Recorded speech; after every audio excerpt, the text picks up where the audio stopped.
can be done differently now. There's new generations of kids that don't even know what a guy on a horse looks like. Imagine a Hollywood icon stepping into the spotlight, not for a new role, but to take a stand against the very industry he's been part of for decades. Sam Elliott, known for his deep voice and tough guy roles, just unleashed a savage take on woke culture, and it's shaken Hollywood to its core. But what did he say that has everyone talking? And how could one man's words possibly destroy Hollywood as we know it? Well, stay with us till the very end to find out what's really going on behind the scenes and why Sam Elliott's stance might be changing everything. Well, when a Hollywood legend like Sam Elliott speaks his mind, you can bet it's going to cause waves. Known for his deep voice, rugged looks, and tough guy roles, Sam Elliott didn't hold back when he launched into a scathing critique of The Power of the Dog, a Netflix film that seemed to strike a nerve with the veteran actor. What started as a candid conversation on Marc Maron's WTF podcast quickly turned into a full-blown controversy. So, what exactly did Sam say? And why did his unfiltered rant set Hollywood on fire? Let's dive in. I can only speak of the men that were in my life, and that was my dad and his friends. Right. Those are the men that I grew up going fishing and, spending time with. Yeah. And they were all pretty hardcore. They were gentlemen. I mean, they weren't assholes. They were nice men, but they were hardcore. It all began during Sam's appearance on Maron's podcast, a show famous for its no-holds-barred conversations. If you know anything about Marc Maron's style, you'll know that his interviews often lead to some unexpected twists. And that's exactly what happened when Sam was asked about The Power of the Dog, a film set in the 1920s American West. The movie, directed by Jane Campion, isn't your typical Western. It explores deep themes of masculinity, repression, and even hints at homosexuality, which are often far from the macho cowboy stories we're used to seeing on the big screen. That's where Sam took issue. They're all running around in shafts and no shirts. There's all these allusions to homosexuality throughout. When asked about the film, Sam didn't sugarcoat his thoughts. He slammed the movie's portrayal of cowboys, its thematic direction, and even where it was filmed. I just think all of this shit coming out into the public awareness is the best thing that's happened to Hollywood in a long time. Absolutely. And you think it'll affect actual change? How can it not? I mean, once you've given that kind of strength that this unveiling has given to a given population, the women of the world. To Sam, The Power of the Dog wasn't just another Western. It was a film that missed the mark so drastically that he couldn't help but tear into it. He called out the depiction of the cowboys, describing them as more reminiscent of a Chippendales show, with cowboys running around in chaps and no shirts. For Sam, this wasn't just an artistic choice. It was a forced attempt to inject homoeroticism into a genre he felt should remain rugged and authentic. And if that wasn't enough, Sam was also livid that a movie set in the American West wasn't even filmed in the United States. Instead, it was shot in New Zealand, which to him only added to the disconnect between the film's portrayal of Western life and the reality he knew. For someone as deeply rooted in the Western genre as Sam Elliott, this was more than just an oversight. It was a betrayal of what the Western was supposed to stand for. But, as you can imagine, his comments didn't go over well with everyone. The backlash was swift and brutal. Social media exploded with reactions, with many labeling Sam as homophobic and out of touch with modern values. X, formerly Twitter, was ablaze with blue check-marked activists and critics tearing into him, claiming that Sam didn't understand the progressive shift in Hollywood and that his views were outdated. Some even questioned whether Sam had a place in the industry anymore, with headlines like, "Sam Elliott doesn't understand modern cinema," and "Sam Elliott's outdated cowboy mentality has no place in Hollywood." One journalist from The Guardian went so far as to write an op-ed questioning Sam's understanding of cinema, while simultaneously acknowledging his long and illustrious career of over 100 screen credits. The irony wasn't lost on many. How could they criticize his grasp of cinema while also admitting he's been in more films than most people have even seen? But the social media storm didn't stop there.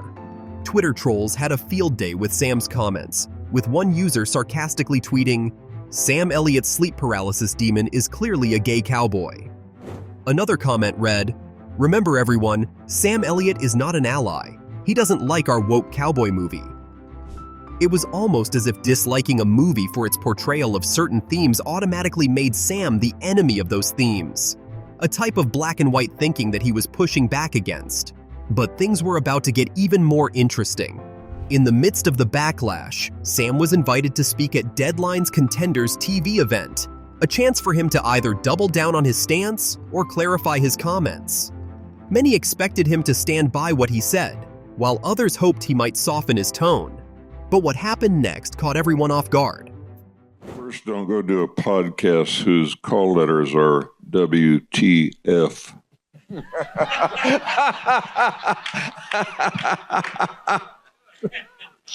That movie struck a chord with me. And in trying to tell the guy, the WTF guy, how I felt about the film, I wasn't very articulate about it. I didn't articulate it very well. And I said some things that hurt people. And I feel terrible about that. The gay community has been incredible to me my entire career. And I mean my entire career from before I got started when I was in this town. Friends on every level, in every job description. Up until today with my agent, my dear friend, my agent of a number of years. And I'm sorry that I hurt any of those friends and someone that I loved. And anyone else by the words that I use. Instead of lashing out or defending his words aggressively, Sam acknowledged that he could have worded things differently. While he didn't backpedal on his core beliefs about the film, he admitted that his comments about the LGBTQ+ community may have been harsh and that he didn't intend to disrespect anyone. In a surprising moment of humility, he expressed regret for the hurt his words might have caused, though he stood firm in his critique of the film itself.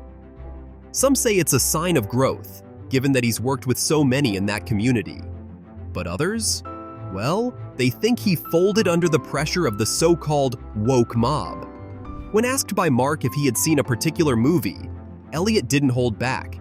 He launched into a critique that was purely him being himself. But what followed was a fierce critique that set off a firestorm. Even though he apologized, the damage was already done. The same people who once hailed him as the embodiment of the American West were now tearing him down. They called him outdated, homophobic, and completely out of touch. These are the same voices that praised him just a year ago for narrating campaign ads for Joe Biden, and now they're leading the charge to cancel him. But let's step back for a second. Is this really about Sam Elliott, or is it about something much bigger? Actual panic. But that is definitely for me, because it's intense, because that's when you know if you're going to be making something special. If you don't get a good prep, your chances are not going to, you've lost your chance. So were you surprised by Sam Elliott's comments? I think Sam, look, what can I say? I'm sorry, he was being a little bit of a bitch. Well, it's interesting how the tables turned when Sam Elliott's criticism of a certain film sparked such a reaction. Instead of addressing his actual points about the film's portrayal of Western themes and the cowboy image, the director, Jane Campion, chose to label his remarks as sexist and unfair. Rather than engaging with his thoughtful critique, she seemed to play the victim, shifting the focus away from his valid arguments. It's ironic, though. Before his comments, Sam had even praised her earlier work, showing there was no animosity, just genuine disagreement. But that didn't quite fit the narrative she wanted. By framing it as a personal attack, she deflected attention from the core of his criticism. Funny enough, if Sam had taken the same approach, he could have easily accused her of culturally appropriating cowboys. Yet, he didn't, and that's where the conversation took a very unexpected turn. In today's Hollywood, there's a growing divide between those who toe the line of political correctness and those who refuse to conform. It's a battle we've seen over and over again. Comedians, actors, directors, they're all being forced to apologize when they step outside the increasingly narrow boundaries of what's deemed acceptable. But where does it end? Sam Elliott's situation is just the latest example of this cultural clash. On one hand, you have an industry that prides itself on pushing boundaries. On the other, there's a vocal minority that's quick to shut down any opinion they don't like. And what's more troubling, the glaring double standard. While Sam Elliott gets dragged through the mud for his critique, Hollywood keeps churning out content that openly mocks conservatives, Christians, and anyone who doesn't fit the progressive mold. Where's the outrage for that? Women in this town have been put upon by the men in this business the way they have for so long. And that's not to say that it's not a two-way street for some. You know, there's a lot of girls who get into this game and they'll do anything to survive and thrive. But there's also a bunch of innocents that come to town that are just fucking ground up by it. Despite the backlash, despite the apologies, Sam Elliott remains a significant figure. His willingness to speak his mind, even when it goes against the grain, is something we can all take note of. Agree with him or not, there's value in having the courage to say what you believe, even in a world where many are too afraid to speak up. So, what do you think? Is Hollywood changing too much? Or do voices like Sam's still have a place in the conversation? Let us know in the comments below. And, if you enjoyed this video, don't forget to hit that like button and also subscribe to our channel for more.